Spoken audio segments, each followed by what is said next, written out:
3 दशकों के बाद राज्यसभा में किसी पार्टी के सदस्यों की संख्या 100 तक पहुंची है। यानी वैश्विक दृष्टिकोण से देखें या राष्ट्रीय दृष्टिकोण से देखें, भाजपा का दायित्व, भाजपा के प्रत्येक कार्यकर्ता का दायित्व लगातार बढ़ रहा है। इसलिए भाजपा का प्रत्येक कार्यकर्ता देश के सपनों का प्रतिनिधि है। साथियों, एक समय था जब लोगों ने ये मान लिया था कि सरकार किसी भी आए, लेकिन देश का कुछ नहीं हो पाएगा, निराशा ही निराशा थी। आज देश का एक एक जन गर्व से यह कह रहा है कि देश बदल रहा है, तेजी से आगे बढ़ रहा है।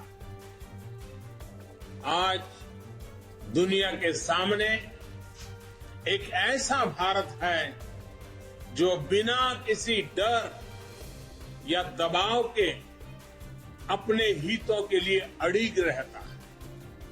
आज देश के पास नीतियां भी है, नियत भी है। आज देश के पास निर्णय शक्ति भी है और निश्चय शक्ति भी है। इसलिए आज हम लक्ष्य तय कर रहे हैं, उन्हें पूरा भी कर रहे हैं। कुछ समय पहले ही देश ने $400 बिलियन यानी 30 लाख करोड़ रुपए से भी ज्यादा के उत्पादों के एक्सपोर्ट का टारगेट पूरा किया है। कोरोना के इस समय में इतना बड़ा लक्ष्य हासिल करना भारत के सामर्थ्य को दिखाता है। कोरोना के खिलाफ लड़ाई को भारत अपने संसाधनों से लड़ रहा है, लगातार जीतने का प्रयास कर रहा। आज भारत 180 करोड़ से ज्यादा वैक्सीन डोज देने वाला देश है। आज पूरी दुनिया देख रही है कि इतने मुश्किल समय में भारत 80 करोड़ गरीबों, वंचितों को मुफ्त राशन दे रहा। 100 साल के इस सबसे बड़े संकट में गरीब को भूखा ना सोना पड़े, इसके लिए केंद्र सरकार करीब 3.5 लाख करोड़ रुपए खर्च कर रही है। हमारे देश में दशकों तक कुछ राजनीतिक दलों ने सिर्फ वोट बैंक की राजनीति की। कुछ लोगों को ही वायदे करो, ज्यादातर लोगों को तरसा कर रखो। भेदभाव, भ्रष्टाचार, ये सब वोट बैंक की राजनीति का साइड इफेक्ट था।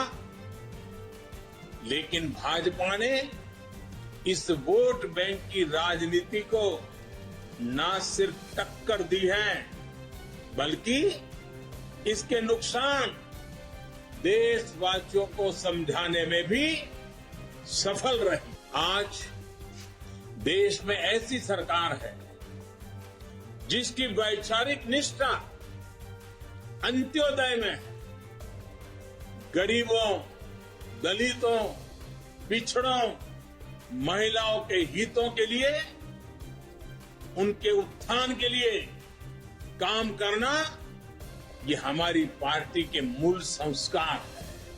देश ने महिलाओं को नए अधिकार दिए, सुशासन और कड़े कानूनों से उनमें सुरक्षा का भाव पैदा किया। महिलाओं के स्वास्थ्य की चिंता से लेकर उनकी रसोई की चिंता, गैस, बिजली, राशन की चिंता, इनके जरिए देश ने उनका जीवन बदला है। आज देश की नारी शक्ति के भीतर जो आत्मविश्वास पैदा हुआ है, आर्थिक फैसलों में उनकी जो सहभागिता बढ़ी है, वो भारत के भविष्य को दिशा दे रही है कि अभी भी देश में दो तरह की राजनीति चल रही है। एक राजनीति है परिवार भक्ति की और दूसरी है राष्ट्र भक्ति की। केंद्रीय स्तर पर अलग अलग राज्यों में हमारे यहां कुछ राजनीतिक दल है जो सिर्फ और सिर्फ अपने अपने परिवार के हितों के लिए काम करते हैं। परिवारवादी सरकारों में परिवार के सदस्यों का स्थानीय निकाय से लेकर संसद तक में दबदबा रहता है। ये लोग भले ही अलग अलग राज्यों में हो, लेकिन परिवारवाद के तार से जुड़े रहते हैं।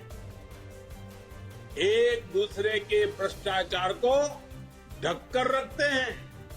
मुझे इस बात का संतोष है कि देश के लोग, देश के युवा अब धीरे धीरे ये समझने लगे हैं कि किस तरह परिवारवादी पार्टियां लोकतंत्र की सबसे बड़ी दुश्मन है।